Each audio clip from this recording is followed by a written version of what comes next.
Hello friends, నమస్తే. నేను Lakshmi. Welcome to my gardening channel తోటమాలి. ఈరోజు మన వీడియో మందారం మొక్క. మనలో చాలామంది ఇంట్లో పూజ చేసుకునేటప్పుడు ఇంట్లో అమ్మవారిని మందారం పూలతో పూజ చేస్తూ ఉంటారు.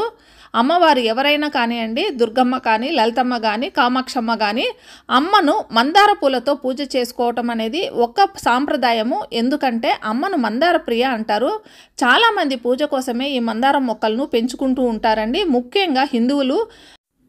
మందారంలో రెండు రకాల వెరైటీస్ ఉంటాయండి. మొదటిది దేశీ వెరైటీ, అంటే నాటు రకాలు అంటారు కదా, అవి. రెండవది గ్రాఫ్టెడ్ వెరైటీస్ అండి. ఈ గ్రాఫ్టెడ్ వెరైటీస్ చాలా సున్నితంగా ఉంటాయి. వీటి విషయంలో మనము ఎక్కువ జాగ్రత్తలు తీసుకోవాల్సి ఉంటుంది. ముఖ్యంగా ఇప్పుడు ఎండాకాలంలో మండే ఎండల్లో ఈ మొక్కలు ఎండ వేడిని తట్టుకోలేక చనిపోయే స్టేజ్కి వచ్చేస్తూ ఉంటాయి. ఈరోజు నేను వీటిని నివారించడానికి కొన్ని చిట్కాలు మరియు ఇంట్లో తయారు చేసుకునే ఒక హోమ్ మేడ్ ఫర్టిలైజర్ని తెలియజేస్తాను. వీటిని 15 రోజుల ముందు తయారు చేసి ఈ మొక్కలకి ఇచ్చాను. వీటి గ్రోత్ ఎంత చక్కగా ఉందో చూడండి. మొక్కల పెరుగుదల చాలా బాగుంది. మొగ్గలు కూడా బాగా వచ్చాయి. వడలిపోయి ఎండిపోయిన మొక్కలన్నీ మళ్ళీ చిగురించడం మొదలయ్యాయి. ఫ్రెండ్స్, ఈరోజు వీడియోలో ఈ సమ్మర్లో మనము ఫాలో అవ్వవలసిన టిప్స్ని తెలియజేస్తాను. అలాగే మొక్కల్లో మంచి గ్రోత్ ఉండటానికి అవసరమైన ఒక లిక్విడ్ ఫర్టిలైజర్ని ఏ విధంగా తయారు చేసి మొక్కలకు ఇవ్వటం ద్వారా ఈ మొక్కలు ఈ సమ్మర్లో ఏ విధంగా మనం కాపాడుకోగలుగుతామో మనం ఈరోజు వీడియోలో తెలుసుకుందాము. ముందుగా ఫర్టిలైజర్ గురించి తెలుసుకునే ముందు సమ్మర్లో ఫాలో అవ్వాల్సిన టిప్స్ను తెలుసుకోవటము చాలా అవసరము. ఈ టిప్స్ను ఫాలో అవ్వకుండా మనము ఎలాంటి ఫర్టిలైజర్ ఇచ్చినా కూడా ఉపయోగం ఉండదు. అందులో మొట్టమొదటి టిప్ ఏంటంటే వాటరింగ్. ఎండాకాలంలో విపరీతమైన ఎండలు ఉన్నప్పుడు మొక్కలు ఎండిపోయి వాడిపోతూ ఉంటాయి. కాబట్టి మనము వాటికి అంటే మొక్కలకి నీళ్ళు ఇస్తూ ఉంటాము. కానీ ఈ నీళ్ళు ఇవ్వటానికి కూడా ఒక పద్ధతి ఉంటుంది. నీళ్లు ఎప్పుడైనా సరే మొక్కలకి మార్నింగ్ టైమ్స్లో కానీ, అంటే సూర్యోదయానికి ముందు కానీ, సూర్యాస్తమం తర్వాత కానీ ఇవ్వండి. ఎండ ఉన్నప్పుడు ఎట్టి పరిస్థితుల్లో కూడా వాటర్ ఇవ్వకండి మొక్కలకి. ఎందుకంటే ఎండ ఉన్నప్పుడు పైపుల్లో నీళ్లు కానీ, లేదా ట్యాప్లలో నీళ్లు కానీ, ట్యాంకుల్లో నీళ్లు కానీ మొత్తం అంతా కూడా వేడి అయిపోయి ఎంత వేడిగా ఉంటాయంటే మొక్కలు కూడా భరించలేనంత వేడిగా ఉంటాయండి. అలాంటి వేడి వాటర్ని మొక్కలకి ఇవ్వటం చాలా హానికరం. ఇంకా మనము ఈ సమ్మర్ అనగానే ఎక్కువ ఓవర్ వాటరింగ్ చేసేస్తూ ఉంటామండి. అధికంగా వాటర్ ఇచ్చేయటం ద్వారా మొక్కల్లో చాలా ప్రాబ్లమ్స్ క్రియేట్ అవుతూ ఉంటాయి. ముఖ్యంగా సమ్మర్లోనే ఈ ప్రాబ్లమ్స్ వస్తూ ఉంటాయండి, రెయినీ సీజన్ కంటే. అదేంటంటే ఓవర్ వాటరింగ్ వల్ల మొక్కల కింద భాగానంతా కూడా ఎక్కువ వాటర్ చేరిపోయి ఫంగస్ అనేది ఏర్పడి మొక్కలు అనేటివి నిద్రావస్థలోకి వెళ్ళిపోతుంటాయి. ఇంకా మొక్కల కొమ్మలన్నీ కూడా ఈ విధంగా ఎండిపోవటం స్టార్ట్ అవుతుంది. దీనికి కారణం ఏంటంటే అధికంగా వాటర్ ఇవ్వటం ద్వారా మట్టిలో ఫంగస్ అనేది ఏర్పడి మొక్కలు ఈ విధంగా తయారైపోతూ ఉంటాయండి. అందువల్ల సమ్మర్లో ఓవర్ వాటరింగ్ తగ్గించేయండి. అవసరమైన దానికంటే ఎక్కువ వాటరింగ్ ఇప్పుడు ఇవ్వకండి. దీని తర్వాత టిప్ నెంబర్ 2, సన్లైట్. మనందరికీ తెలిసిందే మందారం మొక్క ఎండని ఇష్టపడే మొక్క అని.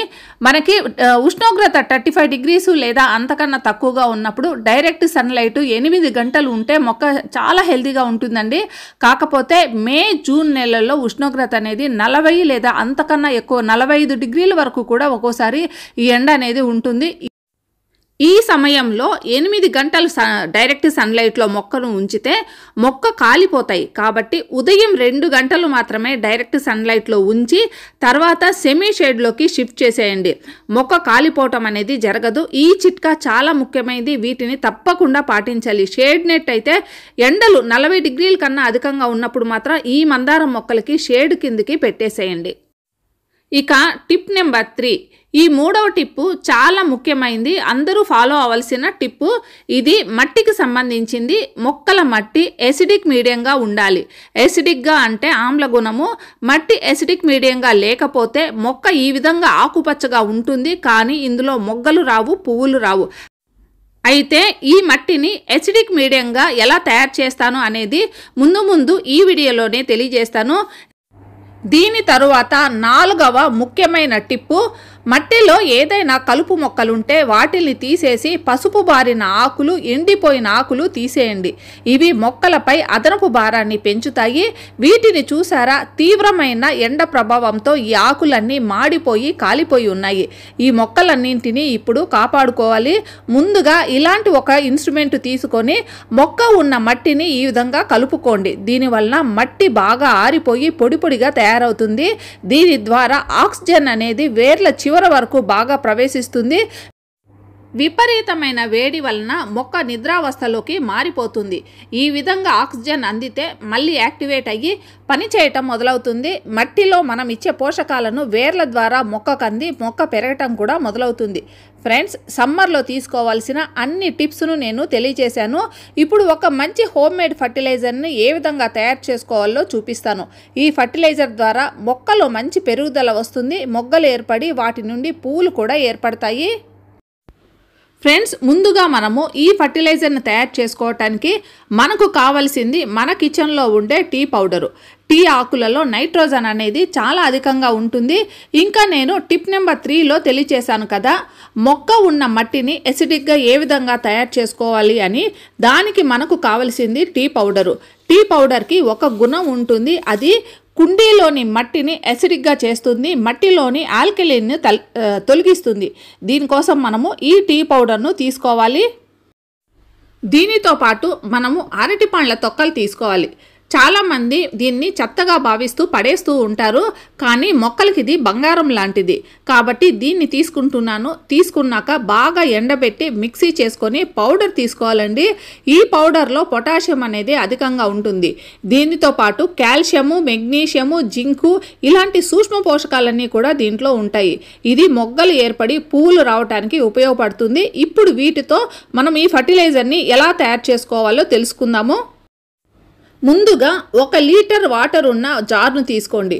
మనము దీని తర్వాత ఒక 2 స్పూన్లు ఫ్రెష్ టీ పౌడర్ను ఇందులో యాడ్ చేయండి.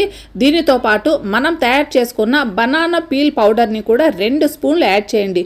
ఇవి 2 బాగా కలిపి మూత పెట్టి 4 గంటల పాటు పక్కన ఉంచేయండి. 4 గంటల తర్వాత ఒక పవర్ఫుల్ హోమ్ మేడ్ ఫర్టిలైజరు తయారవుతుంది. టీ పౌడర్లో ఉండే నైట్రోజను, ఇంకా అరటి తొక్కల్లో ఉండే పొటాషియము, స్థూల సూక్ష్మ పోషకాలన్నీ కూడా ఈ నీటిలోకి దిగిపోయి ఉంటాయి. ఇప్పుడు ఇక ఈ ఫర్టిలైజర్ని డైరెక్ట్గా మొక్కలకి ఇవ్వవద్దు. సగం నీటిలో సగం ఫర్టిలైజర్ని యాడ్ చేసి మొక్కలకి ఇవ్వాలి.